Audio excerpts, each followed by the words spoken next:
So you think about an orchestra, and if the trumpets are playing one piece really quickly, and then the timpani's doing something else, and then the cellos are going super slow, it may not all sound great together. And during the day, the different areas of our brain are constantly working.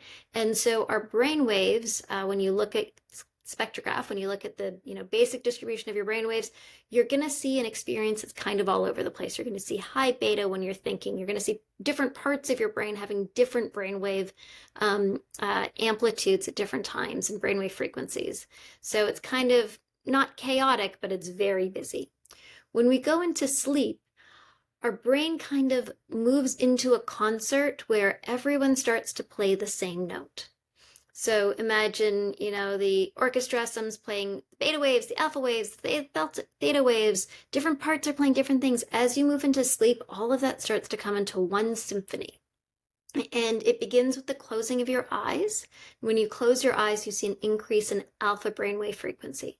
So beta brainwave frequency is a fast frequency when you're aware, you're alert, you're cogitating. Alpha is a slower frequency associated with relaxation and internal focused attention. Close your eyes, all of a sudden the whole brain starts to kind of coalesce into one rhythm. As you then move deeper into sleep, you drop into delta. So the marker of movement into N2 sleep is the beginning of these sleep spindles that I described.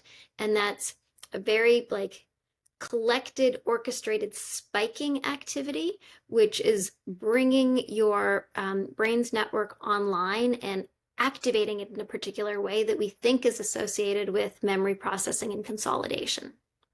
And then when you drop down into deep sleep, stage N3, you've moved into deep delta wave activity. So delta is really, really slow. It's like a slow drumbeat pulse. It's like 1 to 4 hertz, really, really just slow beat. And it's believed that sort of synchrony that happens where your whole brain is pulsing to the same slow beat allows for the transition of information across networks so that disparate parts of the brain can communicate together in a way that doesn't happen during the day. And that's also considered to be a part of the knowledge consolidation during the day. When we then move into REM sleep, the brain takes on a characteristic that is much more like the waking brain. In fact, it can be hard to differentiate a waking brain from a REM brain, except that our bodies don't move. It's a phenomenon called catatonia, where we're not moving when we sleep, thank God. But our eyes are flashing back and forth. That's why it's called REM, rapid eye movement. And that allows for a different kind of processing. It's when we typically experience ourselves as having dreams. And there, the idea is that we are pulling up pockets of information from our past experiences and kind of reorganizing them with the new information that you've taken in during the day.